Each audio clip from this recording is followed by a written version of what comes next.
Hello दोस्तों, आज की इस कहानी में आप सबका स्वागत है। साक्षी आज दोपहर को अपने बेडरूम में आराम से लेटी हुई थी। अगर ऐसा रोज का दिन होता तो उसकी सास ने जरूर कुछ न कुछ ताना मार ही दिया होता। लेकिन आज घर का माहौल ही अलग था।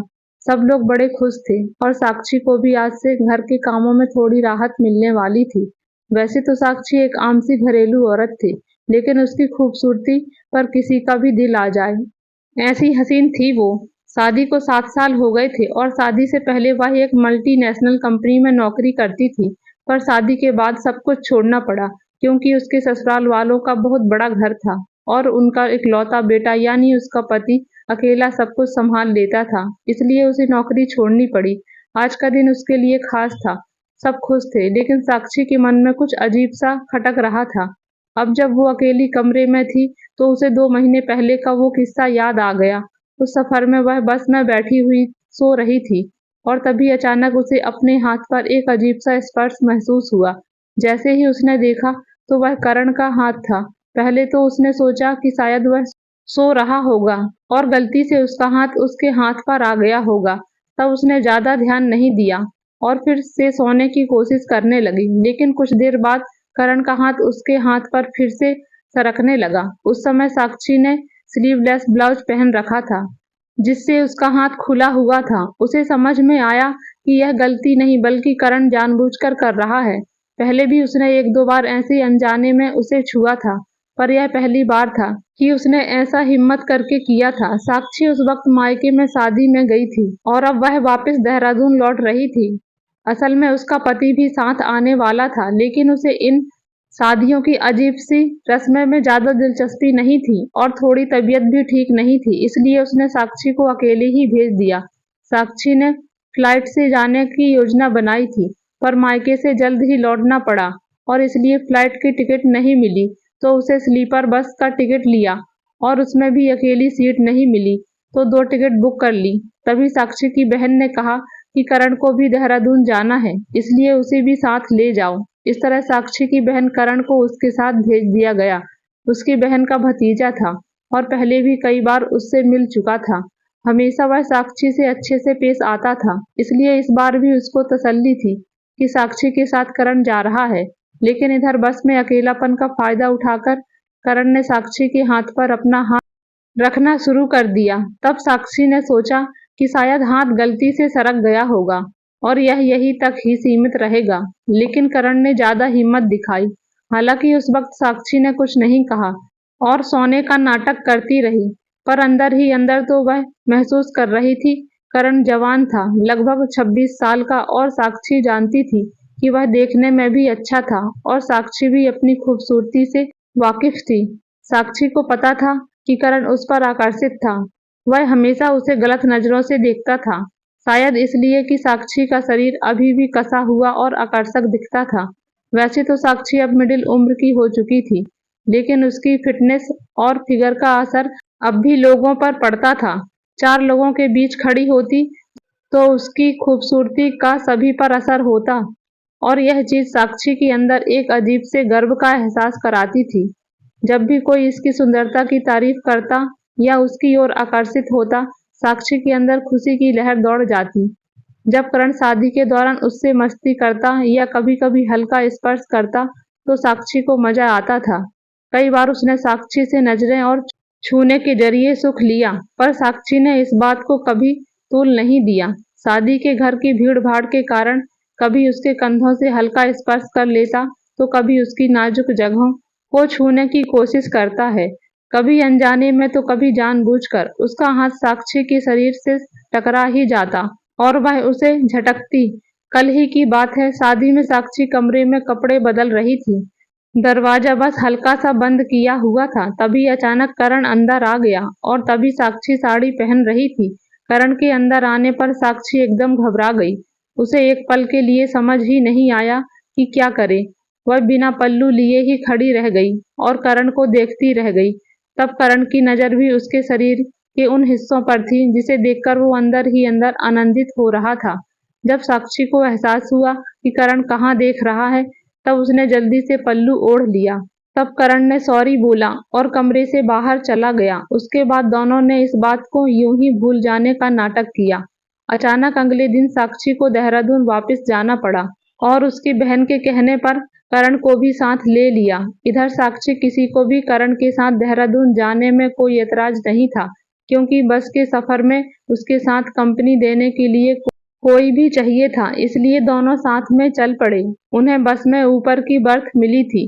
फिर शादी की भागदौड़ से थकी हुई साक्षी और करण बर्थ पर लेट गए। एक दूसरे से थोड़ा सा फासला बनाकर साक्षी खिड़की की तरफ थी, जबकि करण बाहर की तरफ लेटा था।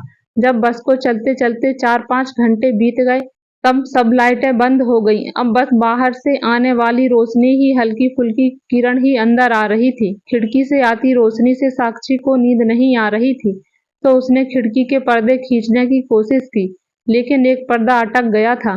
तब करण ने अपने हाथ से पर्दे को खींचने में मदद किया। तब उसका हाथ साक्षी के कंधे से हल्के से छूने लगा। जाने क्यों उस हल्के स्पर्श ने साक्षी को कुछ अलग सा महसूस कराया।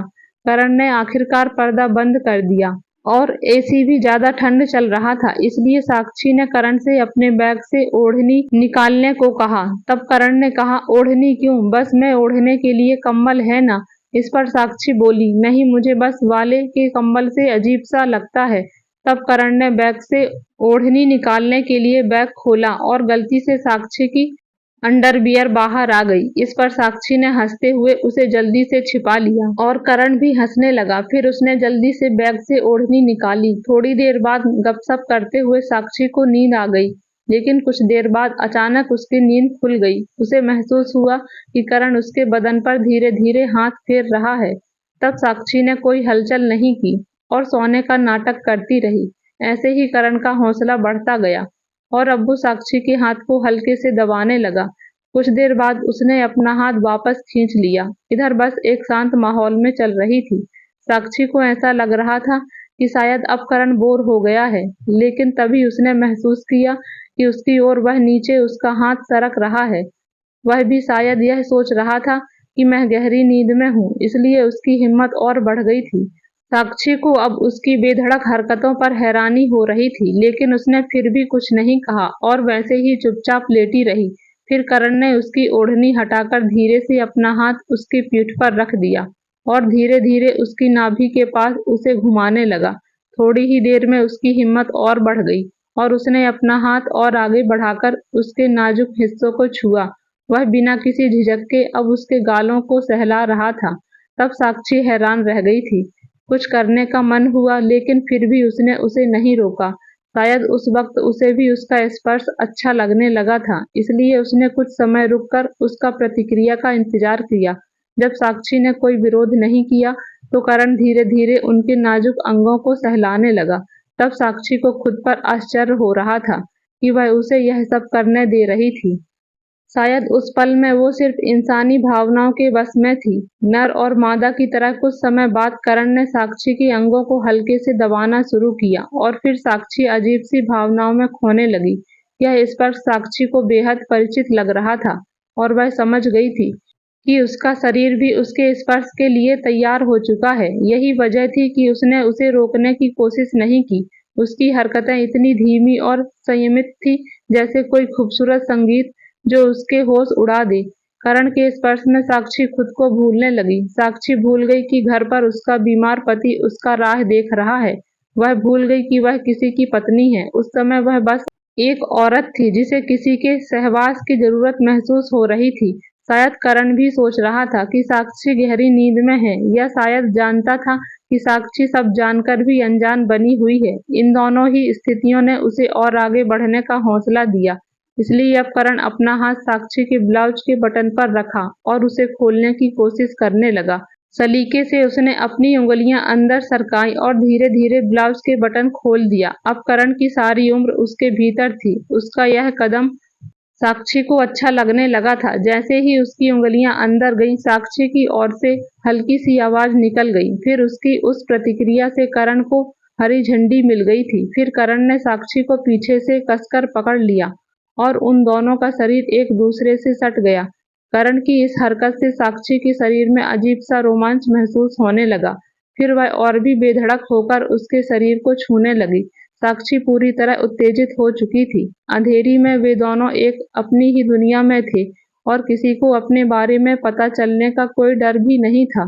साक्षी को अंदर ही अंदर यह लगने लगा था कि अब उसे और आगे बढ़ना चाहिए, क्योंकि उनके बीच अब तक केवल स्पर्श का सवाल चल रहा था। और साक्षी के इस रवैये से करण ने शायद साक्षी को मनसा भांप लिया था, इसलिए उसने धीरे से उसके बालों को हटाया और उसके खुली ब्लाउज को पीठ पर हाथ फिराने लगा। तब साक्षी भी अब खुद को करण के हाथों में सौंप चुकी थी। तभी अचानक बस रुक गई और ड्राइवर ने ऐलान किया कि बस खाने के लिए सिर्फ 15 मिनट के लिए ही रुकेगी। करण फटाफट अलग हो गया और साक्षी ने भी जल्दी से अपने कपड़े ठीक कर लिए। तब करण थोड़ा शर्माया और बोला, सॉरी, चलो कुछ खाते हैं। तब साक्षी ने उसे पास खींचा और उसके कान में कहा, क्यों, पेट नहीं भरा क्या? मेरी टेस्ट पसंद नहीं आई क्या? अब थोड़ी भूखे रहो, लौटकर फिर से मेरी टेस्ट लेना। फिर करण खुशी से नीचे उतरा और साक्षी को भी उतरने में मदद करने के लिए अपना हाथ आगे बढ़ाया। वे दोनों ऐसे बस से उतरे जैसे कोई नई प्रेमिका अपने प्रेमी के हाथ में अपना हाथ डालकर चलती है। वैसे भी दोनों रेस्टोरेंट की तरफ चल पड़े। साक्षी और करण एक दूसरे के सामने खाने की टेबल पर बैठे थे। बस में बैठने के बाद यह पहली बार था जब उनकी नजरें मिली थी। साक्षी को करण की आंखों में एक अलग ही चमक दिख रही थी। अब करण साक्षी को कामुक नजरों से नहीं बल्कि प्यार से देख रहा था। फिर उन्होंने खाना ऑर्डर किया। खाना खाने तक दोनों अपने हाथों को एक दूसरे के हाथों में लेकर उनसे खेल रहे थे। साक्षी भी ये सब एंजॉय कर रही थी। थोड़ी देर बाद साक्षी ने करण से पूछा, करण, तुम्हारी कोई गर्लफ्रेंड नहीं है क्या? इस पर करण ने साक्षी की तरफ देखा और हंसते हुए बोला, अभी तक तो नहीं थी, लेकिन अब है। तब साक्षी ने चौंकते हुए पूछा, कौन है वो? और तुम देहरादून जा रहे हो उसी से मिलने के लिए? तब करण मुस्कुराकर बोला, वो मेरे सामने बैठी है, उसे मिलने कहाँ जाना है? करण की इस मजाक पर साक्षी जोर से हंस पड़ी और बोली, मजाकिया बहुत हो गया तुम। फिर साक्षी ने पूछा, उसका कोई नाम तो होगा ना? तब करण ने कहा, तुम्हें तो उसका नाम पता ही है। फिर साक्षी हंसते हुए बोली, करण, अब तुम मुझे साक्षी कहकर बुलाओ। बस में तुमने कहा नहीं और यहाँ कैसी बातें कर रहे हो? कहाँ कहाँ हाथ डाला और अब यहाँ ऐसे बिहेव कर रहे हो? तब करण ने हंसते हुए कहा, साक्षी, तुम हंसती बहुत प्यारी हो। तुम्हें देखकर लगता ही नहीं कि तुम आंटी कहने के लायक हो। तुम्हारे शरीर अब भी एकदम फिट और आकर्षक है। इतना सुनने के बाद साक्षी ने कहा, मस्का मारना बंद करो, मुझे ये बातें सुनने की आदत नहीं रही। अब बस में लौटने पर तुम्हें और भी कुछ दिखाऊंगी। तभी जल्द खाना खत्म हुआ। तब करण ने कहा, बिल दे देता हूँ, तुम बस में जाओ। तब साक्षी उसे रोकने की कोशिश कर रही थी, लेकिन वो उसकी बात नहीं सुनकर काउंटर पर चला गया। इधर साक्षी बस में जाकर शीशे के सामने खड़ी हो गई। साक्षी के चेहरे पर आज कुछ अलग ही चमक थी, लेकिन मन में एक ख्याल भी आया, जो मैं कर रही हूँ क्या ये सही है या फिर इसे रोकना चाहिए? फिर भी मेरी वासना जो करण ने जगाई थी वह साक्षी रोक नहीं पा रही थी। घर लौटने के बाद भी जब तक उसका पति ठीक नहीं होता यह भूख शांत होने वाली नहीं थी। तब साक्षी ने मन ही मन सोचा कि अब पीछे हटने का कोई सवाल नहीं है। इस निश्चय के साथ साक्षी बस में बैठी। साक्षी खिड़की से बाहर करण की राह देख रही थी। जैसे ही करण आया साक्षी ने उसे अपना हाथ बढ़ाकर बस में चढ़ा दी। फिर करण कड़ी लगाने लगा। तभी साक्षी उसे रोकते हुए बोली, थोड़ा ठहरो, जब बस सड़क पर चलने लगेगी फिर अपनी कड़ी चढ़ाना, लेकिन याद रखना मुझे धक्का मुक्की बिल्कुल पसंद नहीं है। प्यार भी एक मूर्तिकार की तरह होना चाहिए, धीरे धीरे और नाजुकता से, ताकि मेरे एंडिंग बिंदु तक पहुंचाया जाए। तभी साक्षी की बात पर करण हंस पड़ा और बोला, साक्षी, काफी शायराना अंदाज में बातें करती हो तुम। उनकी मजाकिया बातों के बीच में ही बस का कंडक्टर आ गया और सारी यात्रियों को चेकिंग करने लगा। फिर चेकिंग करने के बाद में चला गया। अब बस सड़क पर चल रही थी। इधर वे भी अपनी सीटों पर लेट गए और बातें करते रहे। थोड़ी देर बाद चारों ओर अंधेरा हो गया। तब करण ने पर्दे बंद कर दिए और वे दोनों एक दूसरे के सामने लेट गए। फिर करण ने साक्षी को अपनी बाहों में खींचा और उसके होठों पर रसपान करने लगा और उसका हाथ साक्षी के खुली पीठ पर फिरा रहा था। जो रसपान कर रहा था उसे साक्षी की भावनाएं और भी भड़क रही थीं। उसकी शक्ति अब उसे महसूस हो रही थी। फिर करण ने साक्षी के बाल खोल दिए और दांतों से उसके सामने के हुक खोलने की कोशिश करने लगा। उसकी गर्म सांसें साक्षी के गालों पर महसूस हो रही थी। जैसे ही करण की जगह मिली उसने साक्षी का टेस्ट करना शुरू कर दिया। करण का हाथ अब साक्षी की पीठ पर थे। वह आराम से उसकी कमर के नीचे वाले हिस्से को दबा रहा था। जिस अंदाज से वो उसे छू रहा था उससे संतरे काफी अनुभवी लग रहे थे। अब उसने साक्षी को पलट दिया और उसकी पीठ पर किस करने लगा। एक हाथ से वह देखते देखते साक्षी की शरीर शरारत कर रहा था। इसी बीच बस ने भी अच्छी स्पीड पकड़ ली थी और करण की गाड़ी भी पूरी तरह ट्रैक पर आ गई थी। उसने साक्षी की साड़ी ऊपर खींचा और उसके हाथ अब उसके पैरों पर फिसलने लगे। साक्षी को भी मजा आने लगा था। साक्षी पूरी तरह भीग चुकी थी। करण की जवानी के जोश में साक्षी भी उभर रही थी। आज का अनुभव बिल्कुल नया था। साक्षी के शरीर में उत्तेजना की लहर दौड़ रही थी। जब भी साक्षी उस पल को याद करती उसके शरीर में सिहरन सी दौड़ जाती। उस वक्त भी रोमांच से उसके शरीर पर कांटे उभर आए थे। करण भले ही शरीर से बहुत भारी नहीं था लेकिन उसकी पकड़ एकदम मजबूत थी। धीरे धीरे उसने कपड़ों की रुकावटें हटा दिया और फिर से रसपान करने लगा। अब वो पल करीब था। बिंदु का एक एंड साक्षी ने पूरी तरह से महसूस किया। करण के लिए उस जीवन रस को साक्षी ने अपने अंदर समाहित कर लिया। अब वे दोनों थक चुके थे। बस में होने की वजह से वे सभी बाधाएं पार नहीं कर पाए थे लेकिन फिर भी ऐसा लग रहा था जैसे किसी दूसरी दुनिया में पहुंच गए हों। फिर उन्होंने अपने कपड़े ठीक किए और गांव की देवी की आराधना करने के बाद वह अपने शरीर को नींद के हवाले कर दिया। सुबह बस के चेकर की आवाज से उनकी नींद खुली। कंडक्टर कह रहा था कि अपना सामान देख लीजिए, आधे घंटे में देहरादून का पहला स्टॉप आने वाला है। तब करण ने मेरी तरफ देखा और कहा, मुझे पहले स्टॉप पर ही उतरना पड़ेगा। इस पर मैंने कहा, घर चलो, फ्रेश होकर जाना, मैं हमारे ड्राइवर को बोल दूंगी, तुम्हें जहाँ जाना होगा वहाँ वह छोड़ देगा। तभी करण बोला, नहीं, मेरे दोस्त के रूम पास में ही है और मुझे वहीं से एक कंपनी में इंटरव्यू देने जाना है। फिर करण ने साक्षी का हाथ पकड़ा और कहा, थैंक यू, तुम्हारे साथ सफर बहुत अच्छा गुजरा। इतना कहकर वह फिर से साक्षी को गले लगाया और उसे चूमने लगा। फिर थोड़ी सी बाधाओं को पार करके साक्षी ने फिर से उसके जीवन रस को अपने अंदर समाहित कर लिया। उसके बाद जब करण का स्टॉप आया वह बस से उतर गया। बस से उतरते समय साक्षी ने उसे उसके इंटरव्यू के लिए बेस्ट ऑफ लक कहा। फिर जैसे ही करण बस से उतरा साक्षी खिड़की से उसे जाते हुए देखने लगी। उसका चेहरा आत्मविश्वास से भरा हुआ था और एक ही हल्की मुस्कान उसके होठों पर खिल रही थी। तब साक्षी के मन में हल्की सी बेचैनी थी लेकिन उस पल को जीने की संतुष्टि ने उसे शांति भी दी थी। उन दोनों के बीच जो कुछ हुआ वह किसी भी रिश्ते की शुरुआत थी या फिर शायद सिर्फ उस पल का अनुभव, लेकिन एक बात तय थी, वह पल हमेशा साक्षी और करण के दिल और जहन में रहेगा। फिर बस आगे बढ़ने लगी। फिर साक्षी अपने ख्यालों में खो गई। करण के साथ बिताए हुए वो लम्हे अब उसकी यादों का हिस्सा बन चुके थे। उसके स्पर्श, उसकी आंखें की गहराइयां और उसका अंदाज, सब कुछ जैसे अभी भी उसके साथ था। साक्षी समझ चुकी थी कि यह जो हुआ वो एक सफर का हिस्सा था, एक ऐसा सफर जिसने मुझे मेरी अपनी इच्छाओं से मिलवाया था, उन ख्वाहिशों से जिन्हें उसने कभी महसूस नहीं किया था। थोड़ी देर बाद साक्षी अपने स्टेशन पर पहुंच गई। घर पहुंचते ही साक्षी के मन में विचारों का सैलाब उमड़ने लगा। क्या ये सब सही था? क्या मैंने खुद को अपनी सीमाओं से परे धकेल दिया? लेकिन फिर भी उसने खुद से सवाल किया, क्या मुझे इसका पछतावा है? तब उसके पास जवाब था, नहीं, मैंने वो किया जो मेरे दिल ने मुझे करने को कहा। अब उस अनुभव ने मुझे एक नई पहचान दी थी। उसने यह सोचा, करण का वह आत्मविश्वासी चेहरा साक्षी के मन में हमेशा के लिए बसा रहा। उसकी हंसी, उसकी बातें और वह जादू भरी रात उसके लिए कभी न खत्म होने वाली याद बन गई थी। यह सफर उन दोनों के लिए शायद सिर्फ एक मोड़ था, लेकिन साक्षी के लिए यह मोड़ उसके जीवन की नई राहों को खोलने वाला था। तो दोस्तों, जिंदगी हमेशा हमें ऐसे ही मोड़ देती है जहां हम खुद को फिर से पहचानते हैं। शायद करण के साथ किया सफर साक्षी के लिए खुद को समझने का एक जरिया था, अपनी इच्छाओं और सीमाओं को जानने का। और अब यह सफर खत्म हो चुका था लेकिन इसकी छाप हमेशा साक्षी के साथ रहेगी। इन सब के बाद साक्षी ने गहरी सांस ली और उस सफर की मधुर यादों को अपने दिल में संजोते हुए अपने जीवन की नई राह पर आगे बढ़ने के लिए तैयार हो गई। तो दोस्तों, ये थी आज की कहानी। आपको कैसी लगी? यदि अच्छी लगी हो तो लाइक, शेयर, कमेंट और हमारे चैनल को सब्सक्राइब जरूर करें ताकि इस तरह की कहानी आप लोगों को डेली सुनने को मिलती रहे। कहानी में यहाँ तक बने रहने के लिए आपका बहुत बहुत धन्यवाद। मिलते हैं ऐसी ही एक नई कहानी में।